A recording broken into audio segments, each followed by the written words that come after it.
আশেপাশে আমি যা দেখছি, চারদিকে কলা গাছ বেষ্টিত বাগানকে কলা বাগান বলে। আর কলা এমন একটি ফল যা আমাদের বাংলাদেশের প্রত্যেকটা মানুষেরই প্রিয়।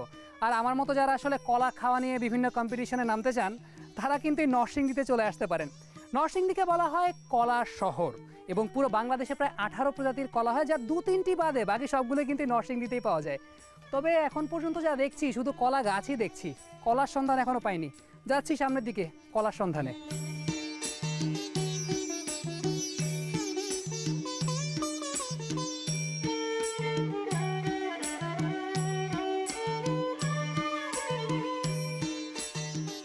ভাই, এই যে এই পুরো বাগানটা তো আপনার, তাই না? হ্যাঁ, এইখানে কত জাতের কলা আছে? গেরা কলা আছে, চাম্পা কলা আছে, এই যে তো সবজি কলা গাছ। ধরেন একটা কলা গাছে কি পরিমাণ কলা হবে? বলো হইব 20 আলি 10 আলি এরকম ওইদিকে আছে না কলা আরো? আছে। চলেন একটু দেখি আমরা গিয়ে।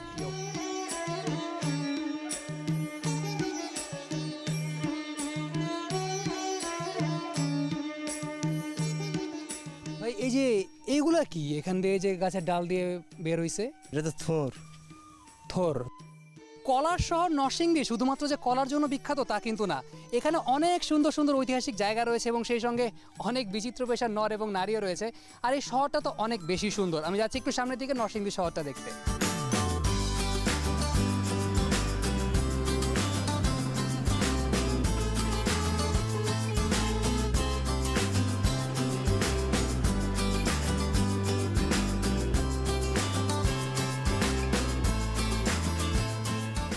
আমি এখন রয়েছি নরসিংদীর খুব ভয়ঙ্কর একটি জায়গায়। জায়গাটা এতটাই ভয়ঙ্কর যে ধারণা করা হয় 2500 বছর আগে গ্রিক বীর দ্য গ্রেট আলেকজান্ডার এখানকার মানুষের ভয়ে পালিয়ে গিয়েছিলেন, এবং এই জাতিটার নাম ছিল গঙ্গারিডি। আর জায়গা দুটির নাম হচ্ছে ওয়ারি এবং বটেশ্বর, দুটি পাশাপাশি গ্রাম। তবে এখানে এখন আর সেই ভয়ঙ্কর সাহসী মানুষগুলোর বসবাস নেই, তবে কালের সাক্ষী হয়ে জায়গাটা কিন্তু ঠিকই আছে। আমি যাচ্ছি ভেতরটাতে ভয়ঙ্কর সুন্দর কিছুর প্রত্যাশায়।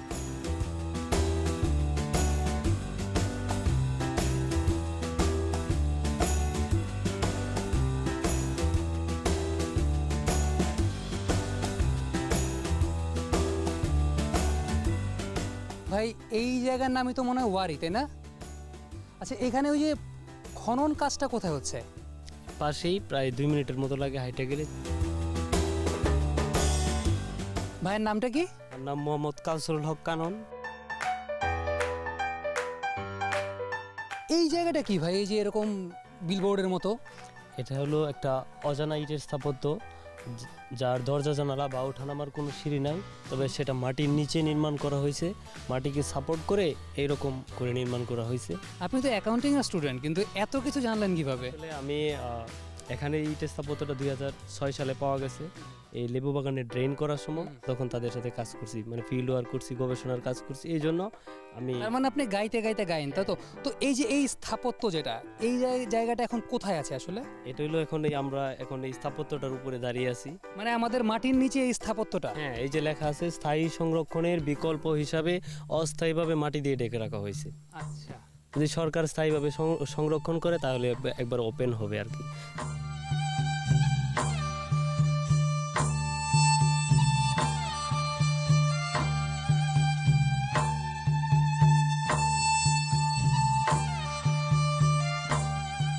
আমি এখন রয়েছি 2500 বছরের পুরনো একটি শহরে। আমি আগে জানতাম যে মহাস্থানগড় হচ্ছে বাংলাদেশের সবচাইতে পুরনো জায়গা, কিন্তু এই জায়গাটি হচ্ছে বাংলাদেশের সবচাইতে পুরনো জায়গা। ইনফ্যাক্ট ভারতীয় উপমহাদেশের সিন্ধু সভ্যতার পর সবচাইতে প্রাচীন সভ্যতা হচ্ছে এটি। আমি যে জায়গাটিতে দাঁড়িয়ে রয়েছি সেই মাটির নিচে অনেক স্থাপত্য রয়েছে। স্টিল খনন কাজটা চলছে। আশা করছি খনন কাজ সম্পূর্ণরূপে শেষ হয়ে গেলে আমরা আরও অনেক কিছু পাবো।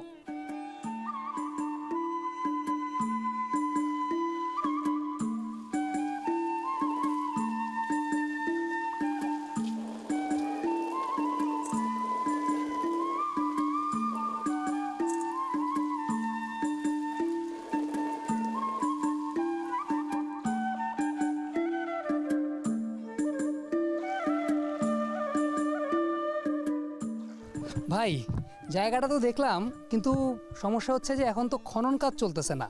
তো আমি যদি আসলে ইন ডিটেইল জানতে চাই জায়গাটার ব্যাপারে, পুরা মাধ্যম কি?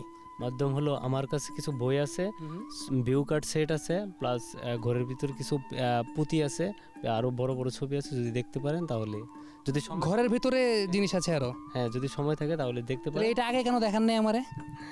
আগে দেখায় না বলতে গেলে আগে তো মূল স্থাপনাগুলি আচ্ছা দেখাইলাম। চলেন চলেন দেখি। মানে ঘরের ভেতরে না হ্যাঁ। খাজানা।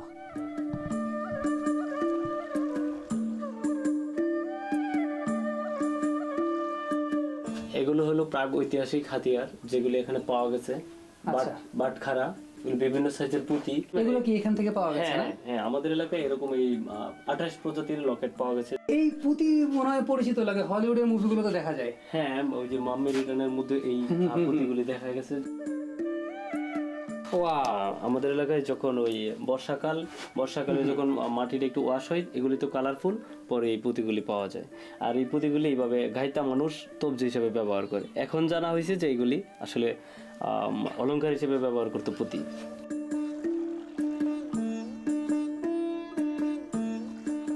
ভাই আপনাকে অসংখ্য ধন্যবাদ। আসলে আপনার কল্যাণে এত সুন্দর একটা জায়গা দেখতে পারলাম, আর আমাদের দেশটা যে এত সমৃদ্ধশালী ছিল একটা সময়, মানে ভাষায় প্রকাশ করার মতো না। এই জায়গায় এসে দুটা লাইন মাথার মধ্যে বারবার ঘুরছে, তা হচ্ছে, এমন দেশটি কোথাও খুঁজে পাবে না কো তুমি, সকল দেশের রানী সেজে আমার জন্মভূমি।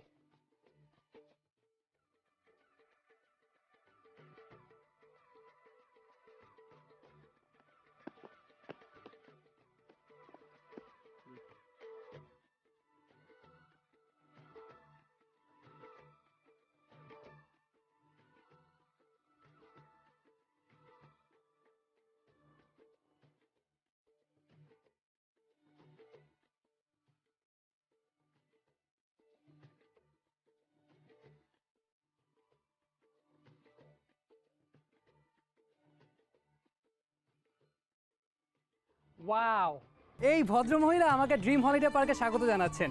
আসলে নরসিংদী এমন একটি জায়গা যেখানে হাজার বছরের ঐতিহাসিক স্থান তো আছেই, সেই সঙ্গে এই ড্রিম হলিডে পার্কের মতো আধুনিকতা ছোঁয়া সমৃদ্ধ জায়গাও রয়েছে। শহরের কর্মব্যস্ত জীবন থেকে আপনি যদি একটু অবসর পান, তবে কিন্তু এই ড্রিম হলিডে পার্কে চলে আসতে পারেন, একেবারে ভাই বন্ধু প্রিয়জন ছানাপোনা সব সহ। এই পাশে দুটো জায়গা রয়েছে ঘোরার মতো, মনে হয় এদিক থেকে শুরু করাটাই বেটার।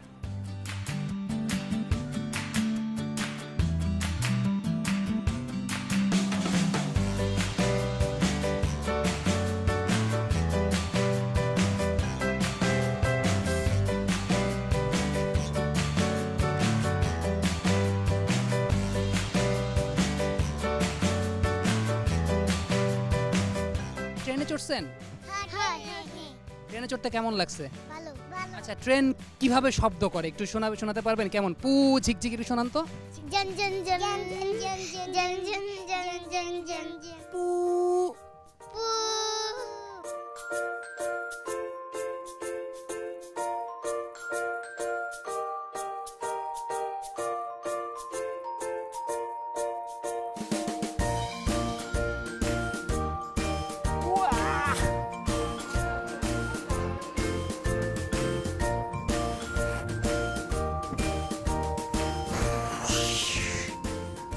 এই ড্রিম হলিডে পার্কে আসলে এরকম কিছু এক্সাইটিং রাইডসে চললে আপনি আপনার শৈশবে ফিরে যেতে বাধ্য। তবে রেস্ট নেওয়ার জন্য ধরো এটাই খুব পারফেক্ট একটা জায়গা। আমি নিয়ে নিচ্ছি রেস্ট, আপনারা এফেকে নিয়ে নিন ছোট্ট একটি বিরতি। ফিরছি বিরতির পর।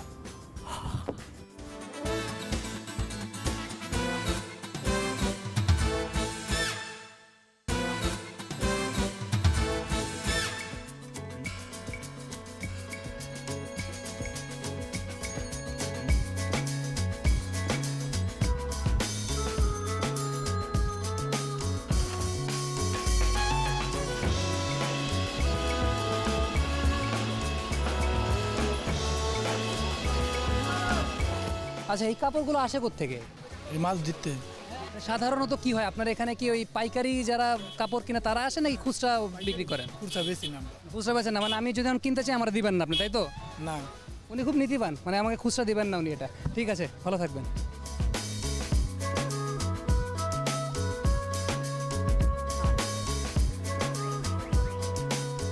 আমি রয়েছি ম্যানচেস্টারে, তবে এটি হচ্ছে প্রাচ্যের ম্যানচেস্টার। জায়গাটার নাম বাবুরহাট, বাংলাদেশের সবচাইতে বড় কাপড়ের মার্কেট। এখানে 3 দিন এই হাটটা বসে, বৃহস্পতিবার, শুক্রবার আর শনিবার। এই 3 দিন এই জায়গাটাতে অনেক ঝগড়াঝাটি হয়, অনেক হইচই হয়। আমি যাচ্ছি সামনের দিকে একটু হইচই করে আসতে।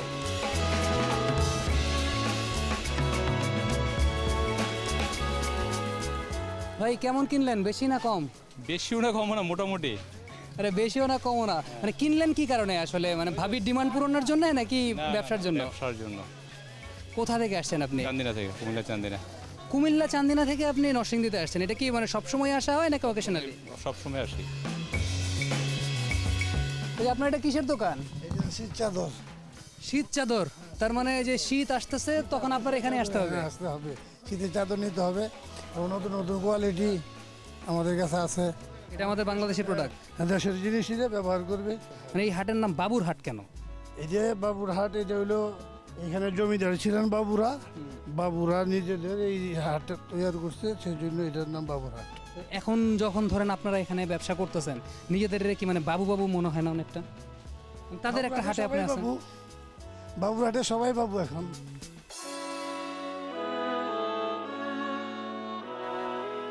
ভাই আপনার এটা তো লুঙ্গির দোকান শুধু না?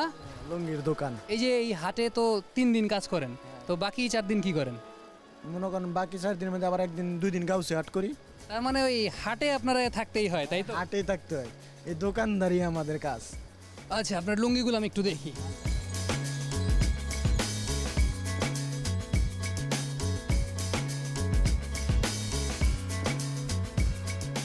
কেউ স্বীকার করুক বা না করুক, বাঙালি পুরুষের এই লুঙ্গি ছাড়া একেবারেই চলে না।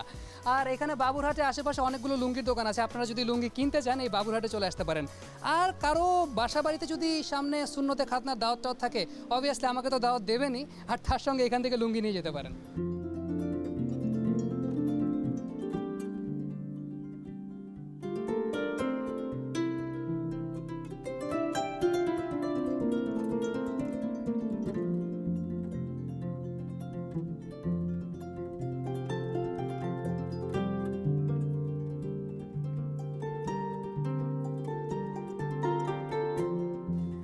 কাকা, কি করেন আপনারা?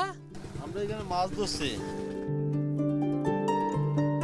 ওরে বাবা, এটা কি মাছ? ওইটা হলো পুঁটি মাছ। পুঁটি মাছ, তাই এটা এখন বিক্রি হবে কি হিসাবে? এটা তো নদীর মাছ, ওইটা আমরা 200-250 টাকা কেজি বিক্রি হয়। এই যে দেখতেছি যে ভেলা দিয়ে আপনারা যাওয়া আসা করেন, নৌকা নাই আপনাদের? নৌকা লাগে, টাকার জন্য নৌকা জোড়াইতে পারি না।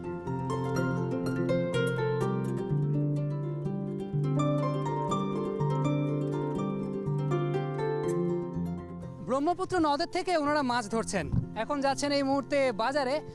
সন্ধ্যাটাও তো ঘনিয়ে আসলো, আমি একটু দেখি আসলে নরসিংদীতে সন্ধ্যার পর আমার জন্য কি অপেক্ষা করছে।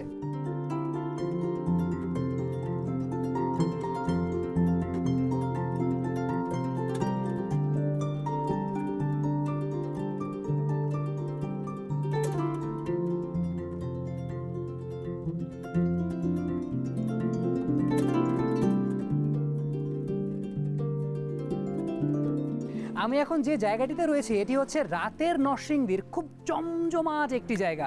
এই জায়গাটির নাম হচ্ছে নরসিংদীর সিমেন্টপট্টি, এবং এই জায়গাটাতে কবিয়াল শ্রী হরিচরণ আচার্য তিনি একটি আশ্রম প্রতিষ্ঠা করেছিলেন, এবং তিনি কিন্তু সেই সময়টাতে অর্থাৎ ব্রিটিশ বিরোধী আন্দোলনের একজন অন্যতম যোদ্ধা ছিলেন। এবং সামনে একটু কষ্ট করে কান পাতলে কিন্তু কবিতা আবৃত্তির শব্দ শোনা যাচ্ছে। আমি একটু সামনের দিকে গিয়ে দেখি আসলে শ্রী হরিচরণ আচার্যের যারা ভক্ত গুণগ্রাহী আছেন তারা এই মুহূর্তে কী করছেন আশ্রমটিতে। আছে গ্রামের নামের পাছে যত সব দি, প্রথম যাবি 12 দি, লক্ষ্মীপুর দি, দামোদি আর হামসা দি, সম্মান দি, আরোধন দি, রাইনা দি, যাবি হরিহর দি, উহার নিকট আলম দি, যাবি প্রভাপুর দি, বানেশ্বর দি, সুলতান শাহ দি, আরও যাবি বল্লভ দি, গোপাল দি আর সদাশিব দি, ডৌকা দি আর মনোহর দি, আরও বগা দি, দেখবি নগর বাইনা দি, আরও ব্রাহ্মণ বাইনা দি, দেখবি সিলমান দি, ছাড়া এ মেঘনার পারে বথুয়া দি, আরে মন বেড়াইতে যাবি যদি। কবিগান বসতো শ্মশান ঘাটে, সাধারণ সমাজে বসতো না, এবং সাধারণ একটা রেওয়াজ ছিল কবি শুনে খবিসে। হরিচরণ আচার্য তার প্রজ্ঞা মেধা বলে এই কবিগানকে এমন একটা স্তরে নিয়েছে যারা সবাই শিক্ষিত সমাজ কবিগানকে প্রশংসা করছে, যে কারণে আরেকটি প্রবাদ হয়েছে, কবি শুনে ভদ্রলোকে, যাত্রা শুনে ফাত্রা লোকে। তার মানে কি আমরা শ্রী হরিচরণ আচার্যকে বলতে পারি যে কবিগানের সংস্কারক? নিঃসন্দেহে কবি গুণাকর হরিচরণ আচার্য যখন এই মঞ্চে কবিগান পরিবেশন করছেন, এই আঙ্গিনার বারিন্দায় বসে কবিগুরু রবীন্দ্রনাথ ঠাকুর আপ্লুত হয়ে গেছেন এবং আপ্লুত অবস্থায় তিনি স্টেজে গিয়ে হরিচরণ আচার্যকে জড়িয়ে ধরে বলছিলেন, হরিচরণ তুমি আমার চেয়ে শ্রেষ্ঠ কবি, আমি তো লেখি আর কাটি আবার ঠিক করি, কিন্তু তুমি কিভাবে এবং না লেখে এবং অনর্গল বলছে এবং সুন্দর সুন্দর কবিতা, আমি অভিভূত তোমার জন্য। হায় রে টিনের ঘর করে নিয়া হইল কি জ্বালা, পাকা ঘরের আশা করে, পাকা ঘরের আশা করে টাকা খরচ এক ছালা, করে নিয়া হইল কি জ্বালা। শ্রী হরিচরণ আচার্য এমন একজন মানুষ ছিলেন, সর্বগুণে গুণান্বিত একজন মানুষ। ওনার ব্যাপারে এখানে না আসলে একেবারেই জানতে পারতাম না।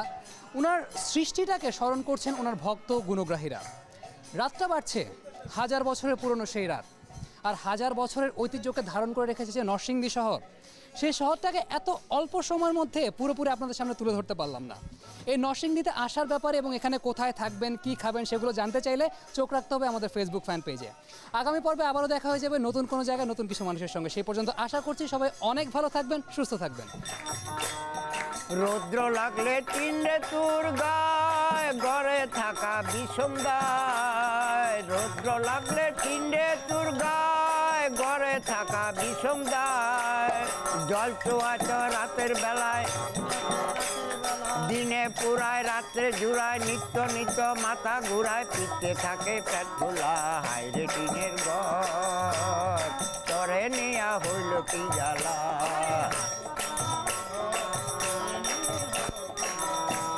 টিনের ঘর তৈরি করেছি, কত রূপ কিনে এনেছি, খেয়েছি নাকমলা কানমলা, খেয়েছি নাকমলা কানমলা, হায়রে টিনের ঘর তরে নিয়া হইল কি জ্বালা, হায়রে টিনের